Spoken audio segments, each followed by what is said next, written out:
there goes my heart beating, 'cause you are the reason I'm losing.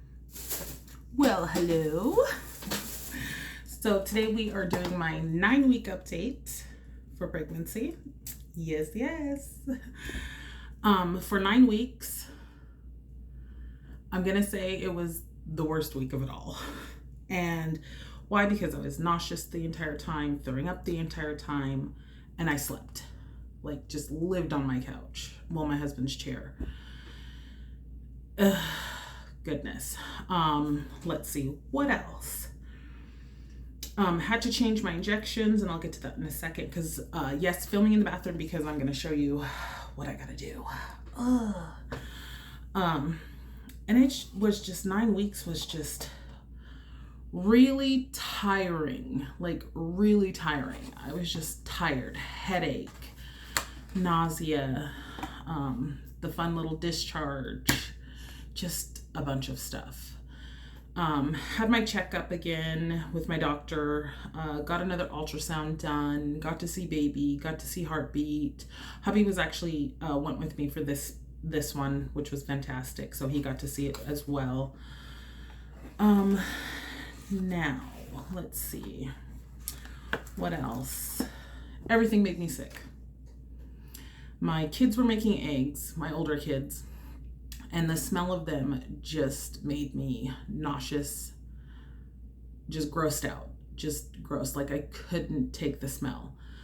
And I actually woke up with hardly no nausea. Kind of scared me for a minute, because I was like, oh no, why am I not feeling sick or feeling anything like that?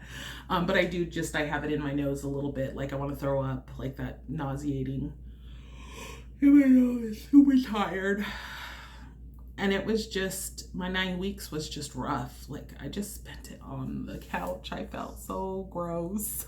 And like, everybody, like, they look all good and things like that when they do videos and stuff, and I'm like, not me, girl. Like, not me. I am over here just like, do I want to get dressed? What can I wear today that I ain't got it? Like, you know, just something easy. Sorry, my cord keeps doing its own thing. And living in stretch pants. I went to go put on some jeans, and I was like, yeah, because I was going to my doctor's appointment. Nope, too tight.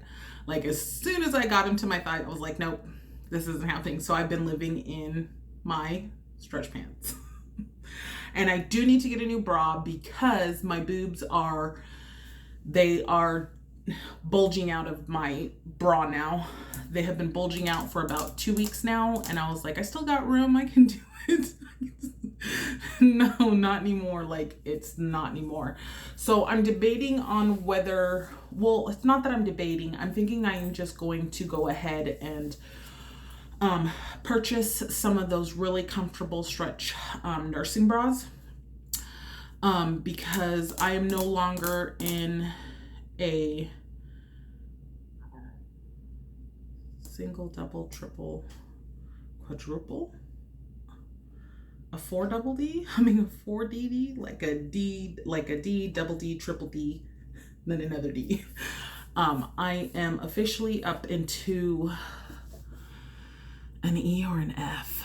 Like, it's getting, like, my boobs are getting up there, and they're not as sore as they used to be, because in the beginning they were really sore, and now they're just like, bam, they're like coming out the top, coming out the sides, and I'm like, so I think I'm gonna invest in some of those, and when I get those, I will show you. And the reason why I'm thinking about just going for the nursing bras is because I am gonna be breastfeeding, and it's gonna be, well, full-time pumping, I should say, and breastfeeding. So yeah. So with this, I do because I am heavy set. This is a plus size pregnancy. But I am at higher risk for blood clots and things like that, because if you guys watched my other videos when I found out about my sarcoidosis, And how I found out was after my C-section with Bubba, I had a pulmonary embolism. Thought I was dying and having a heart attack. Yeah, that is not fun. So for this pregnancy, I do have to be on blood thinner injections. But the funny thing is, well, it's not funny, but the odd thing about it is I am allergic to the Lovenox and heparin types of blood thinners. So I couldn't be on those. And I had to get a special blood thinner ordered. And nobody in my town had it or could get it or order it because it was a special order of the type of blood thinner that I needed, since I was allergic to every blood thinner that they usually use. And finally, what had happened is the hospital, we had to go through our local hospital, and they were able to order it for me, special order, which was fantastic. So I started those, but I did, my doctor did order me an EpiPen just to be on the safe side, just in case I have an allergic reaction to these as well. People that are allergic to the epinephrine and Lovenox and those blood thinners show to be good on these injections that I'm doing, because it's very rare that you are allergic to blood thinners, like rare. So they just told me to just watch out for the same signs for an allergic reaction that I had with the Lovenox and that. And what happened to me with that is that I had what they called a delayed allergic reaction. Started off with like little rashes and really hard lumps where I was doing the injections. Didn't think anything of it until about 2 days later. I had this kind of tickle in my throat and I just felt like I needed to cough. So I coughed and my throat closed up.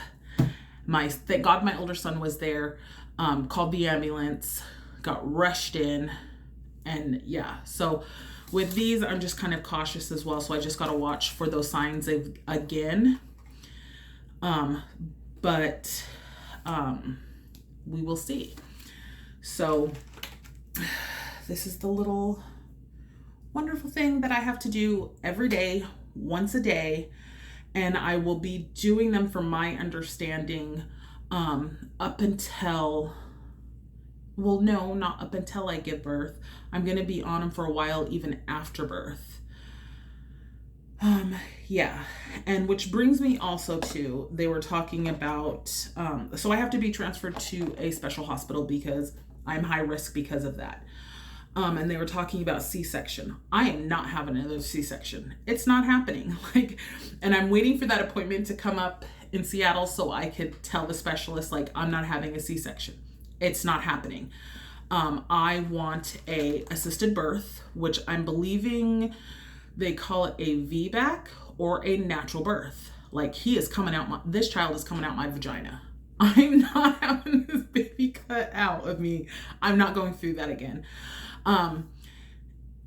So I have had a medicated birth because my first 2 were in the hospital, epidural, and then the rest were all at-home births, and then Bubba had a C-section. So I have had all 3 experiences when it comes to giving birth. I prefer vaginal, and I'm going to fight for a vaginal. Even if they have to induce me a little early to do the vaginal, I'm willing to do that. I am not wanting a C-section. Now, the C-section wasn't as bad as people think it is, but I think that it depends on the person and just their experience and stuff like that. But for me, it was not a bad experience, going through it and getting prepped and anything like that. It was, and even I kept my tummy bound the entire time. So I didn't have an issue with that. It was afterwards, which is normal, the swelling of the legs to where I couldn't even walk. And then the pulmonary embolism almost killed me. So I just mill. And yes, you can still get blood clots from doing vaginal. But I think it was just my body in such shock. This is not how we have babies. What are you doing? So I just don't want another C-section. And I'm going to fight with all of it. Because it's not happening. So this is it, and this is what I gotta do, and I actually need to do it now. So that's why I'm in my bathroom also, so I can show you guys kind of how I do it. You're about to see my tummy. Now, when you see my tummy, yes, I'm plus size. So you're about to see my stretch marks from 9 children. And for people that know me personally, yes, we have 8 living children. I've had 9 births. I had 1 daughter pass after birth from a neural tube defect. It was called anencephaliosis. But it's a neural tube defect. She lived for about an hour and 45 minutes after she was born, died in my arms. The hardest thing I've ever gone through. Hardest thing I've ever gone through. So I've had 9 births, but 8 living. So yeah, you're about to see my stretch marks, but hey! So this is what I gotta do every single day for this pregnancy. And I'm hoping like afterwards, like they can just put me on the Wolfrin and I gotta do no more shots or injections or anything like that. So yeah. So let me get this set up here. This is what I gotta do. Don't mind my upper tummy, but this is kind of where it is. Oh no, we got to do this side. I did that side yesterday. Yeah, stretch marks. Oh, sexy. Yeah. So alcohol wipe. We are just going to wipe. Hopefully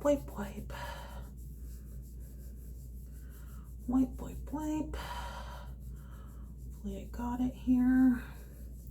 And they say to pinch it, but with the one that I am on, I cannot pinch my skin. So, and then, sorry, shaky, because I hate needles, but it has to be done. Breathe. Okay, do it. Oh, God. Got it. Okay. And then it snaps back. Sorry. Ooh, I hate it, but it has to be done. And then it snaps back and it closes up and stuff like that for me, which is fantastic. Sorry, I gotta calm down a minute because I hate doing it, but I have to do it. So that is what I do every day, once a day. And I'm just hoping I don't have an allergic reaction to it. I don't want to go through that again. That was the most scariest thing ever. Like, oh God. And the cost of these ones from like the other ones is a lot. Oh my God. For one syringe, it's like almost $200. It's freaking crazy. So I'm very, very, very, very lucky that my coverage covered it, but we had to fight for it. Like, I kid you not, when we first went to do it, and I just started these ones because of that. When we first went to do it, my doctor prescribed it, and we went in, and my insurance didn't cover it, so we were going to have to pay out of pocket. So we're like, okay, just give us the hard copy. We will have to pay this out of pocket. And they're like, this is really expensive. Like, this is super expensive.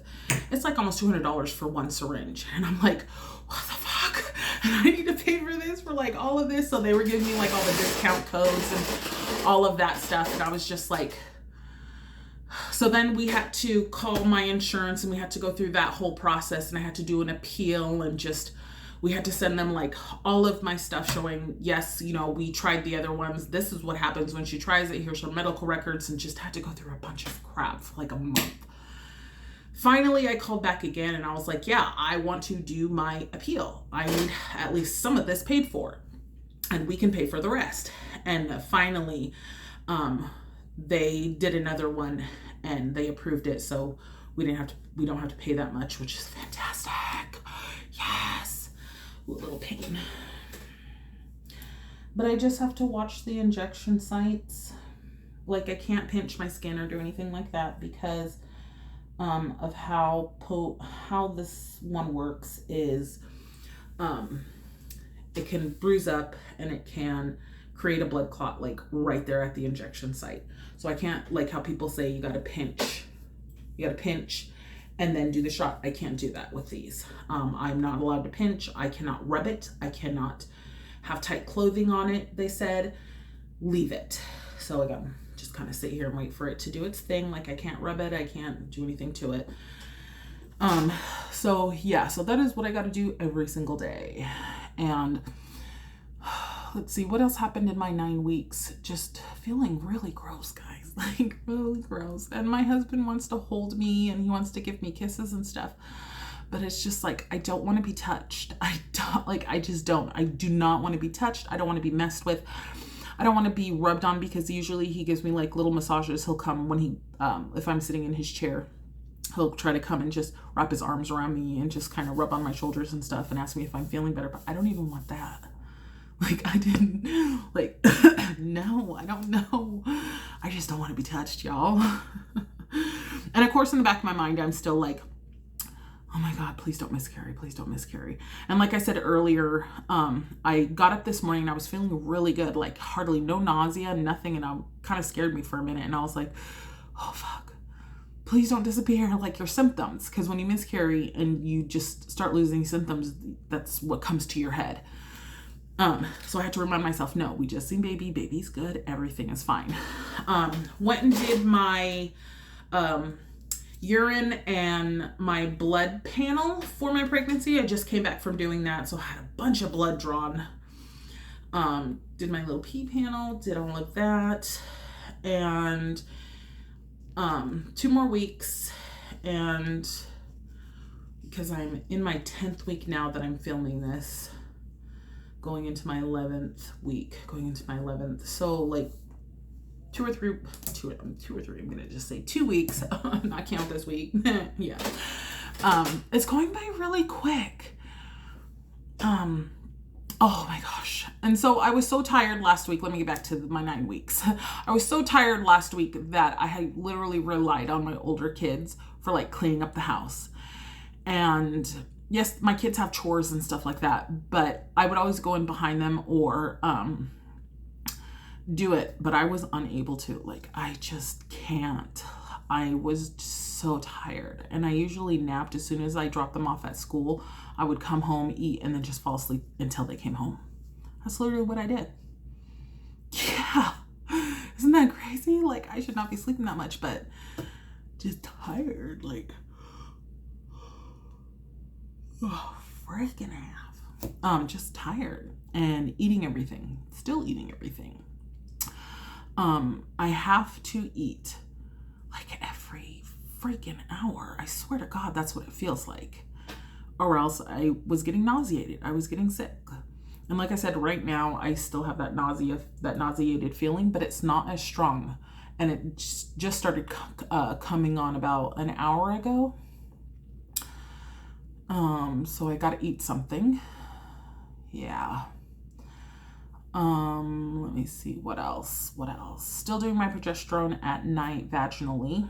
And I think I do that for the first 3 months until we are 13 weeks or 14. And then we will stop, I think. Like, I'm not sure. I got to go over that with my doctor. So yeah, this is just a quick update, and people are like, oh, baby bumps and stuff like that. Okay, so when it comes to the baby bump, I'm heavy set. So yes, for me and some other people that I know that are heavy set and get pregnant, we do start to show a little bit earlier than normal. And this is because we have our chubbiness, our little fat in the front. And as the baby grows, it pushes that up. So on top of like the bloating and all of that, we have our tummies, and it just makes us, as it pushes it up, it pushes the fat up and bulgy. So we show a lot quicker than normal people. So I am starting to plump out. Getting a little plumpy. Which I don't mind at all, because that's just the way it is. And during my pregnancies, I'm always big. Like, I'm bigger than normal. And with my husband's children, like, big babies. Like, my husband makes big babies compared to my other children. And it's like I'm carrying twins, I swear to God.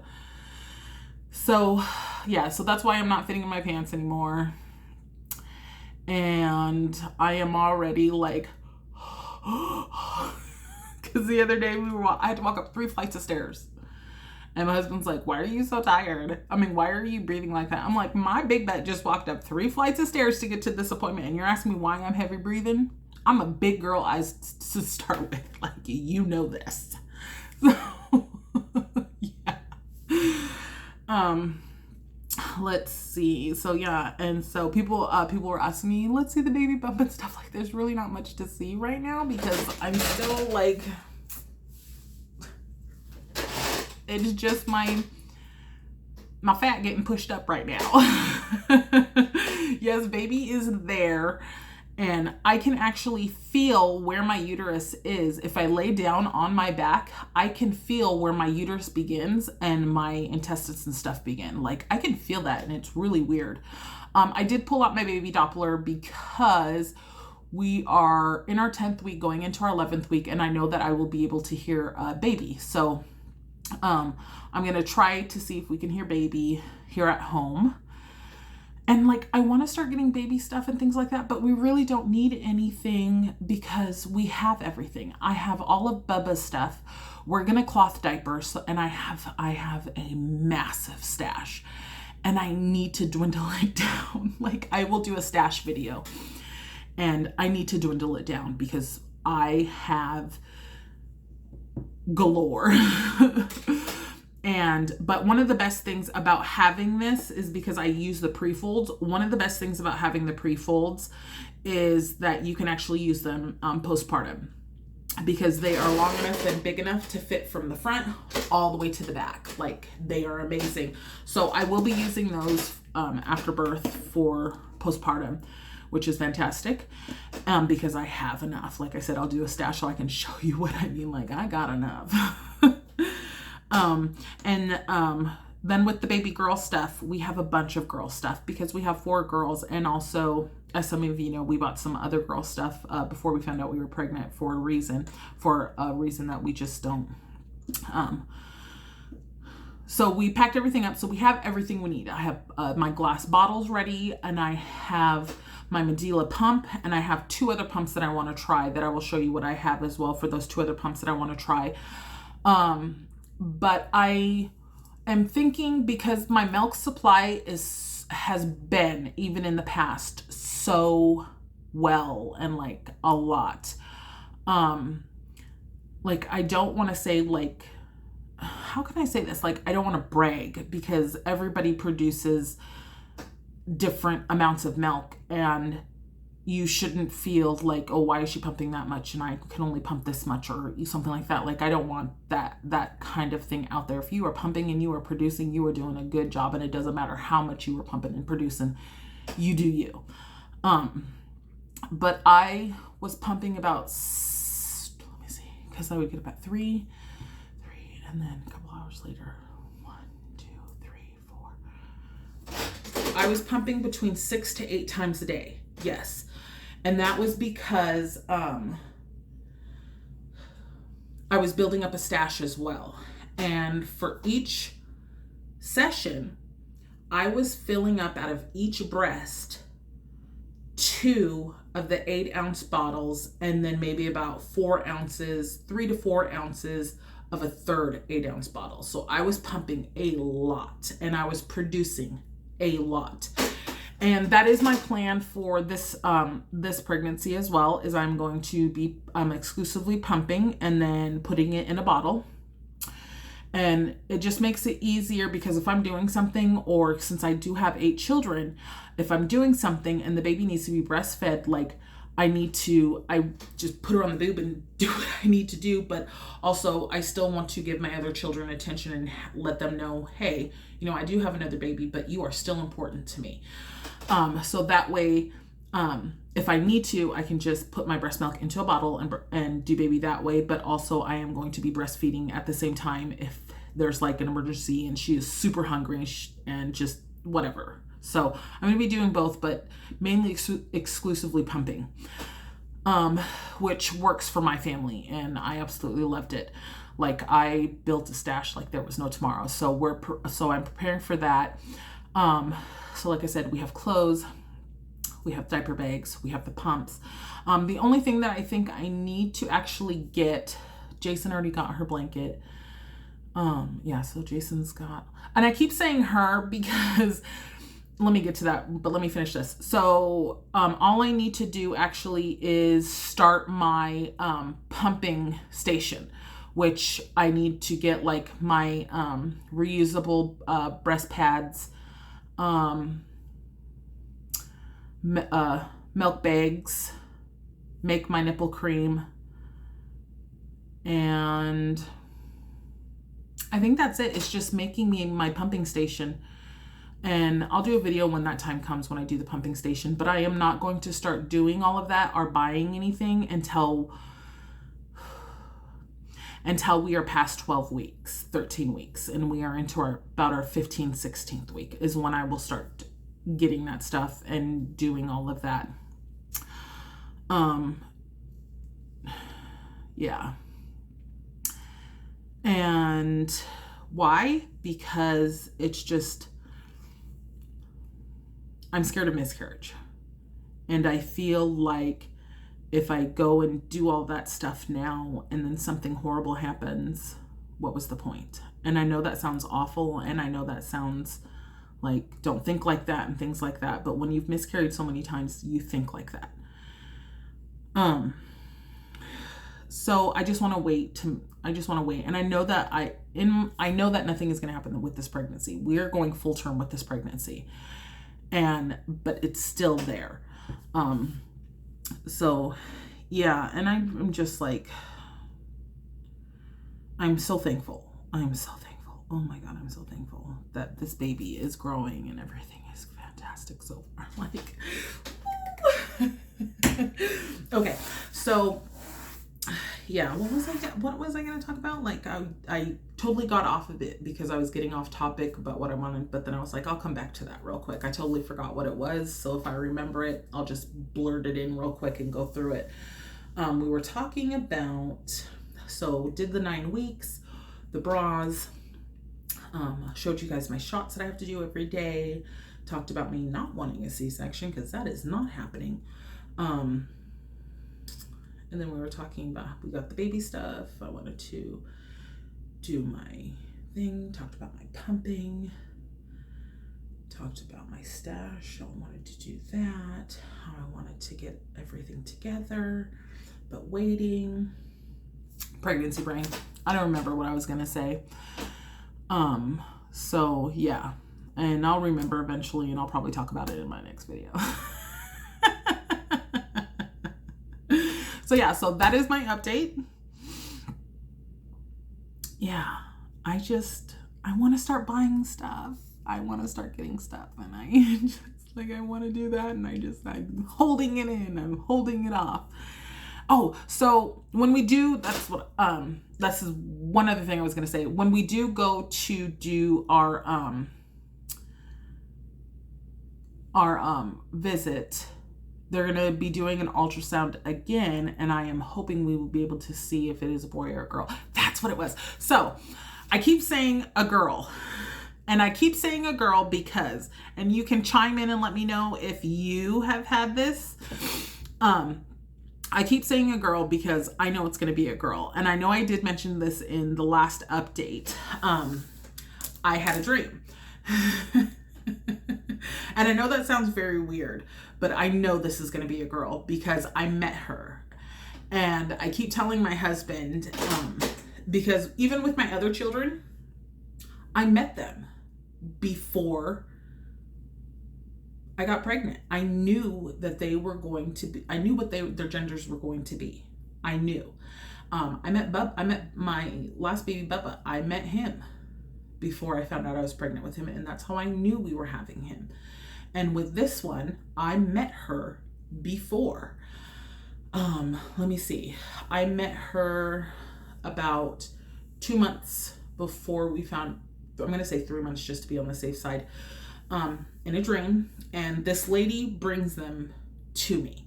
And this may sound weird, but it's the same lady every time. I don't get a good look at her face or anything like that, but she brings them to me to meet them. And we sit down and we talk, and she shows me like clips oh, this is going to sound weird, but she shows me clips of the life that they had, if that makes any sense, and in like the environment that they are in at the moment, wherever they are. And she just asked me, you know, would you like her to join your family, or this is the child that I chose for you? And this child has agreed.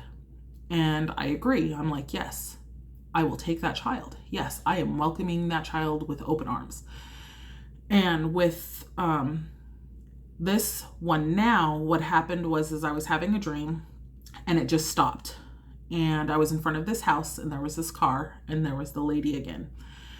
And there was this little girl sitting in the back seat, and she told me I cannot take them with me, because there was actually two in the back seat. It was a boy and a little girl, but the little girl was just looking at me, and I was like, I'll take her.